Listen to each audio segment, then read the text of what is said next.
2 মাস 3 মাস 15 দিন বা তার চেয়ে বেশি সময় পরে যখন কোর্টে নিয়ে উপস্থাপন করা হয়, একটা মামলার ফরওয়ার্ডিংস দিয়ে দেখানো হয় যে গতকালকে যাত্রাবাড়ি থেকে গ্রেপ্তার, দেখবেন অনেক ক্ষেত্রে যাত্রাবাড়ি শব্দটা আছে, উপস্থাপন করা হয় এবং তারপর 164-এর জন্য ম্যাজিস্ট্রেটের সামনে উপস্থাপন করা হয়।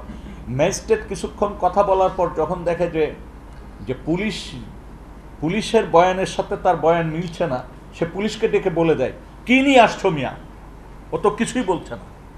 তার মানে ওকে বাঘের মুখে আবার ফেলে দেওয়া। এই যে অবস্থাটা হচ্ছে, এইটা কেউ মনিটরিংও আমরা করিনি।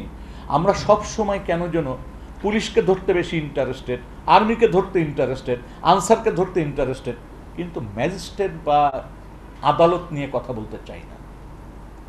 আপনি বলেন তো, দিনের পর দিন এই যে গুম খুন হয়ে রইল, আমরা কেউ অভিযোগ নিয়ে গেলে একটা কাজ হতো, যদি কোনো রুল দিত তারপর বেঞ্চ ভেঙে যেত, ভেঙে দেওয়া হতো, এবং সেটা দিনের পর দিন বছরের পর বছর অপেক্ষা করতে হতো।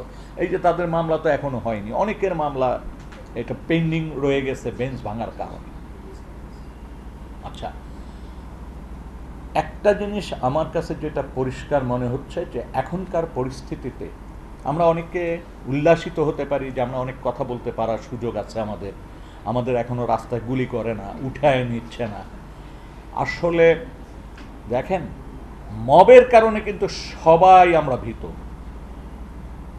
এমনকি আদালতও ভীত। আপনি সাম্প্রতিক জিনিসগুলো খেয়াল করেন, আদালতে ডিম ছোড়া, লাথি মারা সবই হয়েছে। আদালতে ম্যাজিস্ট্রেট বা মানে জজ সাহেবের রুমে ঢোকা হয়েছে মব। আদালত চিন্তা করে এইটা জামিন দিলে এটা রিয়াকশনটা কি হবে।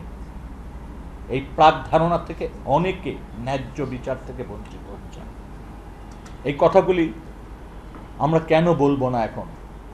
কারণ আমাদের অর্জন তো এই সরকার, আমাদের অর্জন তো এই সময়। আমার ভাই বন্ধুই তো রক্ত দিয়ে এই অবস্থাটা তৈরি করেছে, কেন আমরা এখন ভয় পাবো? হ্যাঁ, আমরা ভয় পাই কেন? এই যে শফিক ভাইদের মতো লোকরা এসে যে বয়ানগুলি দেয়, সেখানে আমরা আশঙ্কা থেকে যায় যে কি জানি কি বলতে কি। কারণ আমি গত 6 মাসে শফিক ভাইয়ের সাথে 4-5 বার আমার দেখা হচ্ছে, একই কথা যে আপনারা যে কী পরিসংখ্যান দেন আমরা চ্যালেঞ্জ করব। আমি কিন্তু এই চ্যালেঞ্জের জায়গাটা খুঁজে পাইনি। আজকে বুঝলাম উনি কী দিয়ে চ্যালেঞ্জ করবেন। উনি পুলিশের রিপোর্ট দিয়ে আমাদেরকে চ্যালেঞ্জ করবেন। আর এই রিপোর্ট তো দীর্ঘদিন ধরে হচ্ছে, পাকিস্তান আমল থেকে রিপোর্ট হয়, সেই রিপোর্টের কোনো সত্যতা আছে? আপনি পাহাড়ের ঘটনায়, যেখানে পোস্টমর্টেম রিপোর্ট কোনো ব্যাপারে বা ডাক্তারি রিপোর্ট আমরা পাই না কখনো, সেখানে কি সুন্দর রেপ হয়নি এই রিপোর্টটা চলে আসছে জনে জনের হাতে। কারা দিল? আমরা মানবাধিকার কর্মীরা এই জায়গায় কেন যেন একটু শঙ্কিত, ভয় ভীতি এটা কাজ এখনো করছে।